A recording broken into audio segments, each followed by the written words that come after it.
ఈరోజు మీకోసం మా అత్తమ్మ చేత్తో చేసే రెసిపీస్లో one of my most favourite mutton fry రెసిపీని చూపించిపోతున్నాం. స్వయంగా మా అత్తమ్మతోటే చేపిస్తున్నానండి ఈసారి. దీనికోసం ముందుగా కుక్కర్ తీసుకొని అందులో 6 పచ్చిమిర్చి పొడుగ్గా చీరుకొని వేసుకోవాలి. అలాగే 2 ఉల్లిపాయల సన్నని తరుగు వేసుకోవాలి. తర్వాత ఇందులో ముందుగా కడిగి పెట్టుకున్న 1/2 కిలో మటన్ని యాడ్ చేసుకోవాలి. ఇప్పుడు 1 టేబుల్ స్పూన్ అల్లం వెల్లుల్లి ముద్దని యాడ్ చేసుకోవాలి. తర్వాత 1 టీ స్పూన్ ఉప్పు, టేబుల్ స్పూన్ పసుపు యాడ్ చేసుకోవాలండి. నాన్ వెజ్ కర్రీస్లో పసుపు ఎంత ఎక్కువగా వేసుకుంటే మనకి అంత రుచి మరియు ఆ స్మెల్ కూడా రాకుండా ఉంటుంది. ఇప్పుడు 1 టేబుల్ స్పూన్ కారం యాడ్ చేసుకోవాలండి. తరువాత వేసిన ఇంగ్రీడియంట్స్ అన్నీ ముక్కలకు పట్టేలాగా ఒకసారి చేత్తోటే బాగా కలుపుకోండి.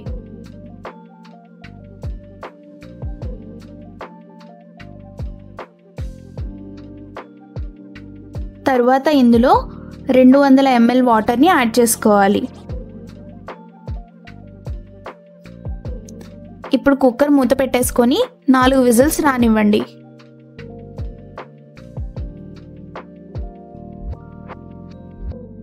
కుక్కర్ చల్లారిన తర్వాత మూత తీసుకొని చూస్తే మనకి ఇలాగా వాటర్ వచ్చి ఉంటుందండి.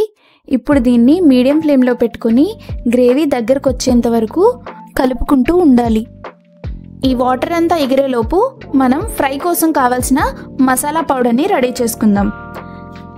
దీనికోసం మనకి 1 టేబుల్ స్పూన్ ధనియాలు, 1/2 స్పూన్ జీలకర్ర, 1/2 ఇంచ్ దాల్చిన చెక్క, 4 లవంగాలు, 2 ఇలాచి, 10 మిరియాలు, అలాగే 4 ఎండుమిర్చి కావాలి.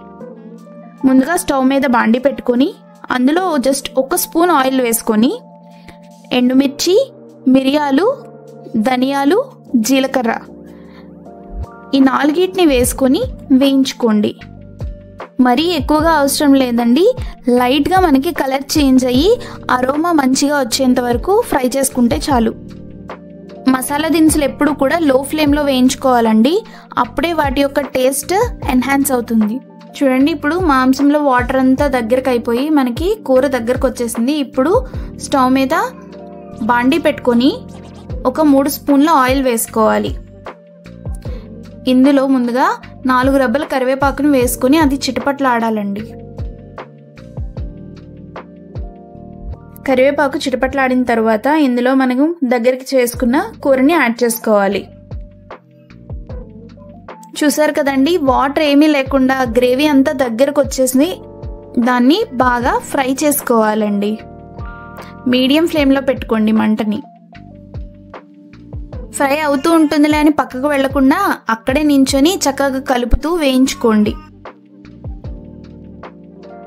మంచి గోల్డెన్ బ్రౌన్ కలర్ వచ్చేంత వరకు జాగ్రత్తగా మీడియం ఫ్లేమ్లోనే వేయించుకోండి. 10 నిమిషాల పాటు వేయించుకున్న తర్వాత మనకి ఇలాగా కాస్త గోల్డెన్ బ్రౌన్ కలర్లోకి మారుతుందండి. ఇప్పుడు ముందుగా గ్రైండ్ చేసి పెట్టుకున్న మసాలా పౌడర్ని 1.5 స్పూన్ యాడ్ చేసుకోవాలి. ఈ మసాలా మొత్తం ముక్కలకు పట్టేలాగా కలుపుతూ బాగా వేయించుకోవాలి. ఎక్కువసేపు మళ్ళీ వేయించుకోకలేదండి. కేవలం 5 నిమిషాలు వేయించుకొని దించేసుకుంటే అంతే. ఎంతో ఈజీగా క్విక్గా మటన్ ఫ్రై రెడీ. దీన్ని రసం, సాంబార్ అలాగే పప్పులోకి కాదండి, డైరెక్ట్గా రైస్తో కూడా కానిచ్చేయచ్చు.